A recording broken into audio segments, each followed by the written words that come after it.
8.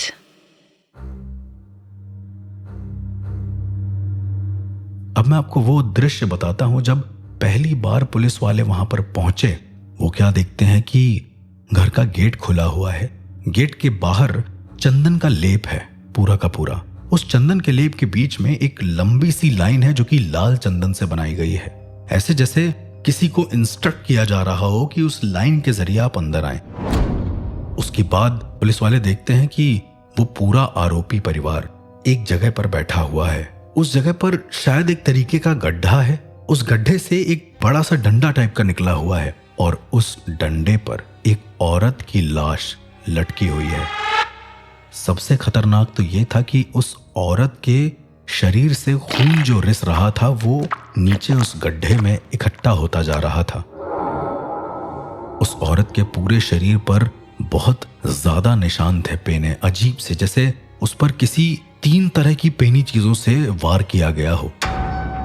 पास में ही एक त्रिशूल रखा हुआ था, जो त्रिशूल पूरी तरीके से खून में लथपथ था। पुलिस वालों ने देखा कि घर का बड़ा बेटा उस त्रिशूल को उठाकर बार बार उस मरी हुई औरत के शरीर में चुभो रहा है और वो पूरा खून रिस कर एक गड्ढे में इकट्ठा होता चला जा रहा है।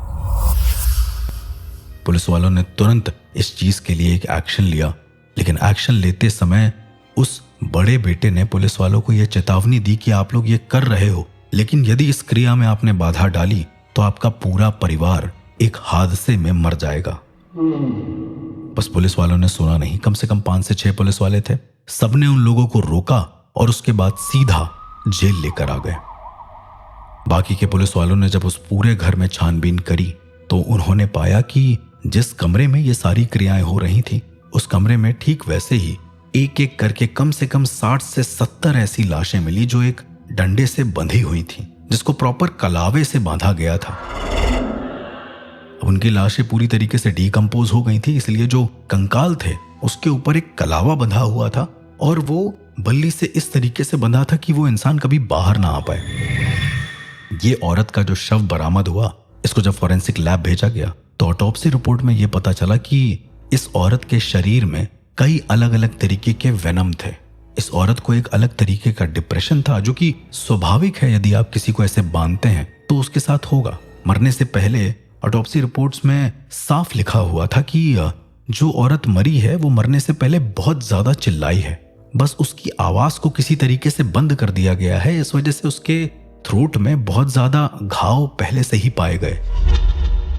मतलब ऐसा क्या रहा होगा कि उस औरत को इतना दर्द दिया गया और वो औरत मर गई। ऐसे ही सारे के सारे शव जो बरामद हुए, यानी कि जो कंकाल बरामद हुए, जब उनकी रिपोर्ट आई तो उसमें भी यही था कि शायद इसमें पॉइजन था, क्योंकि हड्डी एक अलग तरीके से गलना शुरू हो गई थी।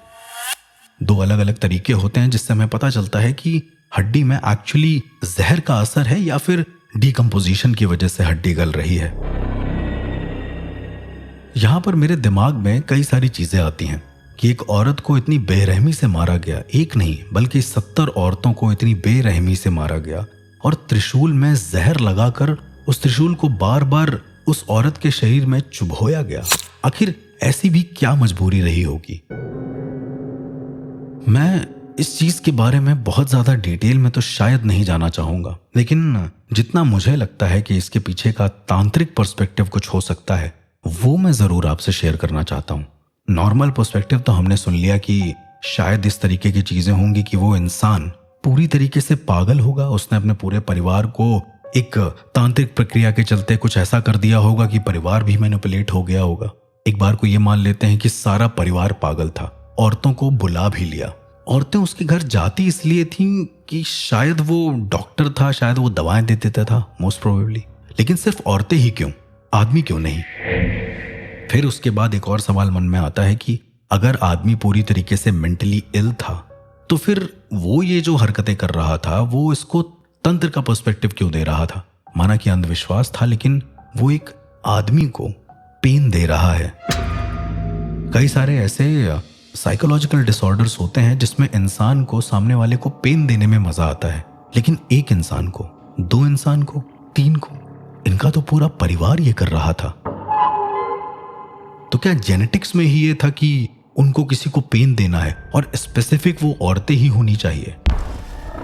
साइकोलॉजिस्ट ने यह बताया कि उस इंसान के पूरे परिवार पर किसी ट्रॉमा के चलते ऐसा इम्पैक्ट पड़ा है कि वो लोग औरतों से बहुत ज्यादा नफरत करते थे और उसके बाद औरतों को घर में बुलाकर उन्हें मारना था। शायद उनका जो ट्रॉमा होगा उसमें इनका कोई फेवरेट पर्सन मर गया हो, उसको जहर दे दिया हो या फिर उसको किसी ने पॉइजनस चीजों से मार दिया हो, तो वो ट्रॉमा इनके दिमाग में अभी तक है और उस ट्रॉमा के चलते इन्होंने सारे लोगों को मारना शुरू कर दिया।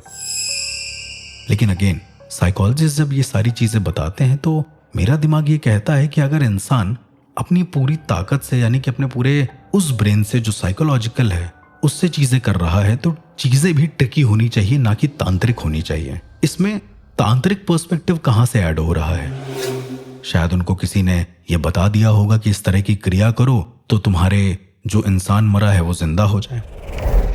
खैर मेरे पास जो रिपोर्ट्स थी उसमें ऐसा कुछ नहीं था कि उस फैमिली की कोई बैक हिस्ट्री रही हो तंत्र की, या फिर कोई ऐसा इंसान मर गया हो उस फैमिली का जिसको जिंदा करने के लिए ये लोग इतनी सारी चीजें कर रहे हैं। अब मैं आपको इसका एक ऐसा पर्सपेक्टिव देता हूं जो शायद मेरे अपने टेक के हिसाब से कुछ हद तक रेलेवेंट है। इस तरह की जो क्रियाएं होती हैं जिसमें इंसान को कलावे से बांधकर एक डंडे पर लटका दिया जाता है और उसके बाद उसके शरीर को बार बार चुभोया जाता है किसी पेने हथियार से ताकि उसका खून रिस कर एक पात्र में इकट्ठा हो जाए। इस तरह की क्रियाएं मैंने पुरुलिया के ट्राइबल्स में देखी थी।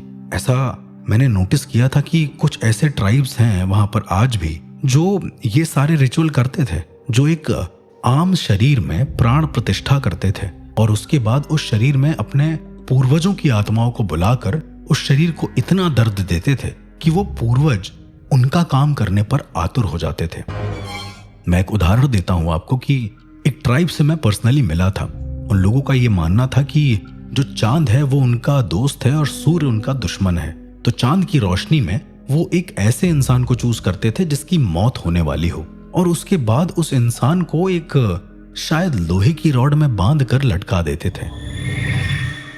उसके सामने कई सारे लोग बैठते थे और ट्राइब्स का जो मुखिया होता था वो अपने पास लिए हुए एक शायद किसी भाले से वो उस इंसान के शरीर पर कई सारे प्रहार करता था और वो तब तक प्रहार करता था जब तक वो इंसान ठीक तरीके से मर ना जाए या उसके शरीर का खून ना निकल जाए। इसके बाद जब वो इंसान मर जाता था तो ट्राइबल्स में जितने भी लोग थे वो हर एक इंसान अपनी आंखों पर एक पट्टी बांध लेते थे, क्योंकि उनका मानना था कि जब इस मृत शरीर के अंदर कुछ आएगा या फिर किसी भी तरह की पावर आएगी तो वो उसे नग्न आंखों से नहीं देख पाएंगे और यदि किसी ने देख लिया तो वो उसे अपने साथ ले जाएंगे। वो इस तरह की चीजें करते और उसके बाद जब देवता उनके सारे सवालों के जवाब दे देते तो वो इंसान का शरीर फट जाता। फटने के बाद जब इंसान अपनी आंखें खोलते तो उसके खून को पीकर वो प्रसाद ग्रहण करते। अब ऐसा मैंने उन ट्राइब्स के साथ देखा था, पर इस केस में जितनी भी चीजें हो रही थी मुझे उस ट्राइबल के रिचुअल से काफी सिमिलर लग रहा था। अब ये मेरा अपना टेक है कि शायद उन लोगों ने इस तरह के रिचुअल को अपनाया होगा या उन्होंने कहीं से इस तरह के किसी प्रकार के रिचुअल के बारे में सुना होगा और उसके बाद वो लोग ये चीजें कर रहे होंगे। लेकिन अब एक दिमाग में बात आती है कि आखिरकार उनका उद्देश्य क्या था ये सब करने का।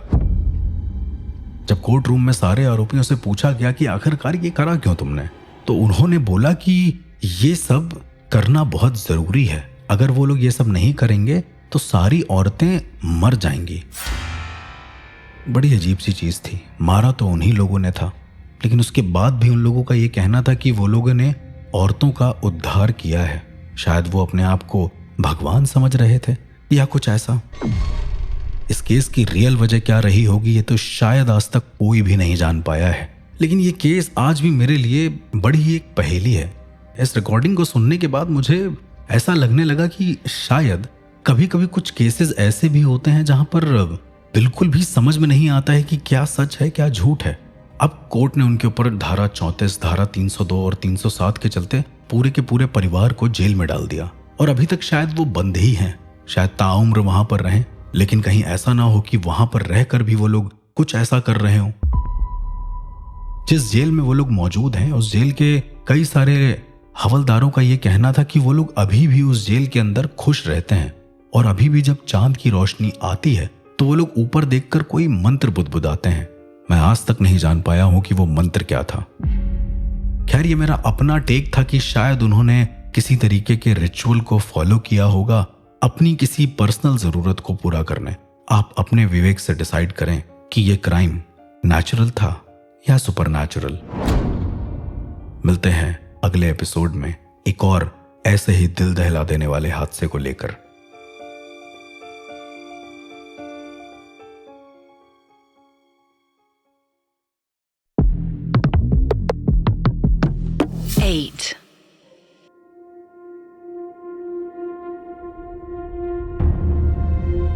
कभी कभी किन्हीं मामलों की निष्पक्ष जांच ना होने की वजह से आरोपी एक आम इंसान में बदल जाता है और जो एक आम इंसान होता है वो आरोपी में बदल जाता है। आप लोगों ने कितने ही ऐसे केसेस सुने होंगे जहां पर एक बेकसूर इंसान को सजा दे दी गई हो और उसके बाद जो आरोपी है वो बेफिक्र होकर घूम रहा है। कई बार ऐसा भी देखा गया है कि आरोपियों ने तंत्र मंत्र का सहारा लिया है, लेकिन इसके चलते कोई लॉ ना होने की वजह से उसे बेकसूर सिद्ध कर दिया गया हो। जो आज ऑडियो लॉग में प्ले करने जा रहा हूं उसमें भी ऐसा ही कुछ हुआ।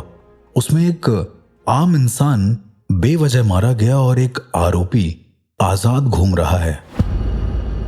बड़ा ही अजीब था मेरे लिए सुनना कि क्या न्याय इतना कमजोर है कि आरोपी को पहचानने में मुश्किल होती है, या फिर कई बार इतनी पहेलियां सामने आ जाती हैं, एक ऐसा समूह बन जाता है हमारे सामने या फिर न्यायाधीशों के सामने कि वो जो निर्णय लेते हैं वो वक्त के साथ गलत या फिर आरोपी बदल जाता है। चलिए सुनते हैं इस ऑडियो लॉग को और जानते हैं कि इस अगले केस में क्या हुआ था।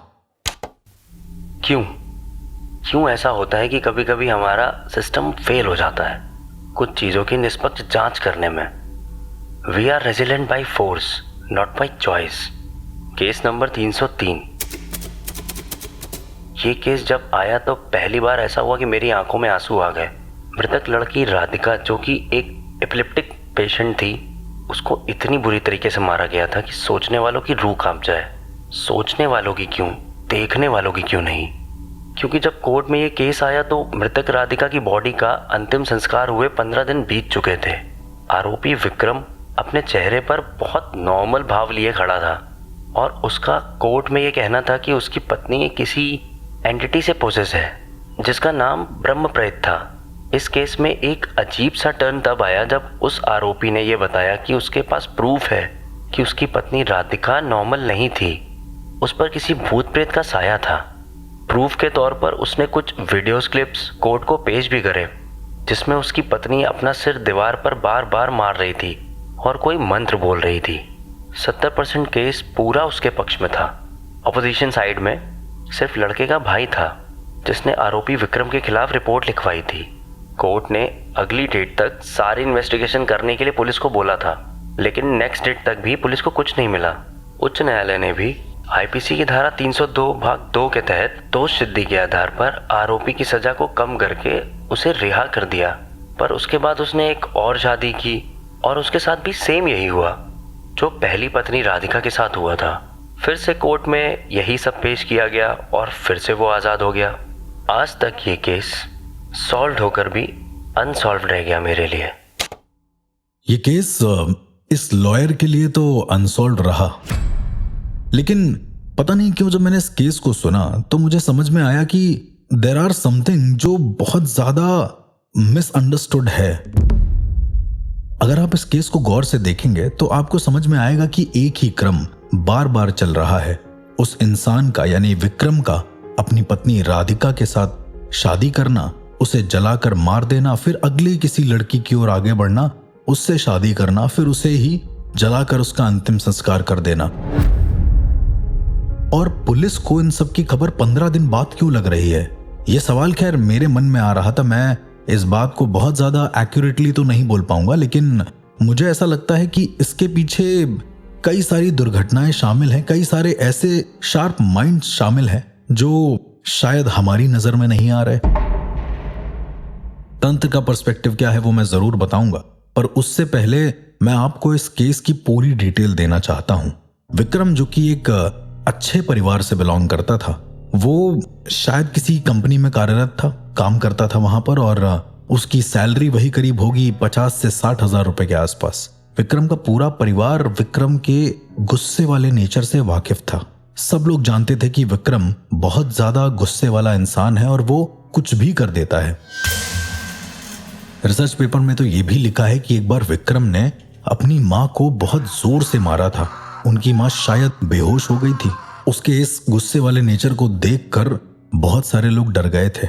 धीरे धीरे जब उसकी शादी की बात आई तो सारे लोगों ने यह सोचा कि अगर इसकी शादी कराई जाएगी तो फिर कहीं ऐसा ना हो कि ये पत्नी के साथ भी ऐसे ही कुछ करे। पर अजीब हुआ, शादी उसकी सबसे पहले एक पेड़ से कराई गई। वहां पर उस गांव में मान्यता थी कि पहले आप शादी जो करा रहे हैं वो एक पेड़ से कराएंगे। पेड़ से कराने के बाद आपका जितना भी दोष होगा, मांगलिक या काल सर्प, उनके हिसाब से वो सब दूर हो जाएगा। अब यहां पर एक बहुत ही भयानक चीज ये होती है कि शादी के बाद विक्रम का नेचर पूरी तरीके से बदल जाता है। वहां के कुछ निजी लोगों का यह मानना था कि जितना भी गुस्सा विक्रम शादी होने के पहले हुआ करता था, शादी होने के बाद विक्रम उतना ही शांत हो गया। लेकिन जो औरत आई, यानी कि जो राधिका उसकी पत्नी आई घर पे, उसके नेचर में बदलाव नोटिस होने लगे। परिवार वाले भी ऐसा बताते हैं कि उसका नेचर बहुत ही ज्यादा विभत्स था। अगर कोई उसे कुछ भी बोलता तो वो अपने हाथ में जो भी लिया होता उसे फेंक कर मार देती। एक समय के बाद विक्रम, राधिका समेत पूरा परिवार किसी मंदिर जा रहे थे। जब ये लोग वहां जा रहे थे तो अचानक से राधिका का पूरा शरीर जोर से हिलने लगता है, ऐसे जैसे उसके शरीर को किसी ने पकड़ लिया हो, जकड़ लिया हो। जब वो लोग आसपास के डॉक्टर से मदद लेते हैं तो वो बताते हैं कि इसको एपिलेप्सी के अटैक्स आ रहे हैं। अब यहां पर दो बातें सामने आती हैं। देयर आर पीपल जो एपिलेप्सी को एक बीमारी नहीं मानते। वो मानते हैं कि किसी आदमी के प्रेत ने या फिर किसी देवता ने इसे पोजेस कर लिया है। मुझे नहीं पता कि आप लोगों का इस पर क्या टेक है, लेकिन एक बहुत ही थिन लाइन होती है एपिलेप्टिक पेशेंट्स और जो पोजेस होता है उनमें। दोनों को ही अपने बॉडी का होश नहीं होता है। दोनों को ही ये नहीं पता चलता है कि वो लोग कर क्या रहे हैं उस वक्त। दोनों के ही आंखों के सामने अंधेरा छा जाता है। लेकिन जो पोजेस इंसान होता है उसे ये ज्ञात होता है कि वो किससे बदला लेना चाहता है। एपिलेप्टिक पेशेंट्स आसपास के किसी भी इंसानों पर गौर नहीं करते। अब यहां पर एक फैक्ट सामने आता है। जब उसकी वाइफ इस तरीके से पोजेस होती है या फिर एपिलेप्टिक अटैक्स आते हैं उसको, तो हॉस्पिटल में एडमिट किया जाता है। एडमिट होने के पहले वो उसी एपिलेप्सी के दौरान कुछ मंत्र बुदबुदा रही थी। अब इस मंत्र का एक्चुअल में इस परिवार से क्या लेना देना था ये किसी को नहीं पता। डॉक्टर ने इसे सूडो सीजर्स का केस बोला, जिसमें अचानक से इंसान को कभी भी कहीं पर भी कोई भी सीजर्स आ सकते हैं। शायद ये एक मेंटल टर्म होती होगी जो मुझे उतनी अच्छे से नहीं पता है। मैंने एक डॉक्टर से ये चीजें पूछी भी कि आखिर ऐसा कोई रोग होता है जिसमें इंसान को कंटिन्यू सीजर्स आते हैं बिना ट्रिगर की वजह से। तो डॉक्टर्स ने बोला कि हाँ, ऐसा हो सकता है। इंसान का ब्रेन इस तरीके से काम कर सकता है कि उसे हर एक मोमेंट पर सीजर्स आ सकते हैं या एक पर्टिकुलर टाइम लिमिट के बाद उसे सीजर्स आ सकते हैं। लेकिन सीजर्स के आते समय वो कुछ बोल नहीं सकता, उसको सिर्फ सीजर्स आएंगे। यहां पर दो डाउट्स होने लगे मेरे दिल में कि अगर वो कुछ बोल नहीं सकती थी तो वो मंत्र कैसे बुदबुदा रही थी, या फिर कौन सा ऐसा मंत्र था जो वो बार बार बोल रही थी। इसके बाद जैसा कि पेपर में लिखा हुआ था, वहां एडमिट होने के बाद विक्रम ने रात में राधिका को फुल न्यूड हालत में अपने हॉस्पिटल के बाहर खड़ा हुआ देखा। वो हॉस्पिटल के बाहर ही खड़ा था। विक्रम बहुत ज्यादा घबरा गया। वो जैसे ही राधिका की तरफ बढ़ता है, एक ट्रक आकर उसे टक्कर मार देती है। पर अगेन विक्रम को हॉस्पिटल से फोन आता है कि राधिका को सीजर्स आना शुरू हो गए हैं। विक्रम अपनी आंखों पर भरोसा नहीं कर पाता और विक्रम भागते हुए हॉस्पिटल के उस वार्ड में जाता है जहां पर राधिका एडमिट होती है। विक्रम को इस तरीके के हेलुसिनेशंस एक नहीं कई बार हुए। एक बार तो विक्रम ने देखा कि जो राधिका है वो खाना बना रही है और अचानक से उसने एक दो रोटी मांगी होगी विक्रम ने, राधिका आती है और गरम गरम जलता तवा विक्रम के हाथ पे छुआ देती है। विक्रम के हाथ पे निशान बन जाते हैं और जब विक्रम चिल्लाता है उसको, तो फिर कुछ ऐसा होता है जो किसी ने नहीं सोचा था। राधिका वही मंत्र बुदबुदाते हुए वापस से किचन के अंदर चली जाती है। अब ऐसा रिसर्च पेपर में लिखा था कि कुछ लोगों का मानना था या फिर उनके परिवार वालों के कुछ बयान थे जिनमें ये वर्ड्स या फिर जिनमें ये किस्से शामिल थे, जिनमें ये वाकया शामिल थे। इसके बाद विक्रम जब बहुत ज्यादा परेशान हो गया तो विक्रम ने सोचा कि वो इन सब चीजों को रिकॉर्ड करेगा, क्योंकि आम जनता इस बात को कभी नहीं मानती कि जो राधिका है वो पोजेस है, लेकिन विक्रम का ये बहुत ही स्ट्रांगली मानना था कि वो बहुत बुरी तरीके से पोजेस है। विक्रम ने वही किया। विक्रम ने रिकॉर्डिंग्स ऑन करी और विक्रम ने जो पाया वो बहुत ही ज्यादा भयानक था। विक्रम ने पाया कि राधिका किचन के दीवार पर अपना सर बार बार पटक रही है और वही मंत्र बुदबुदा रही है, और अचानक से वो सीसीटीवी कैमरे में देखकर अपनी जीभ को बुरी तरीके से पीछे कर देती है।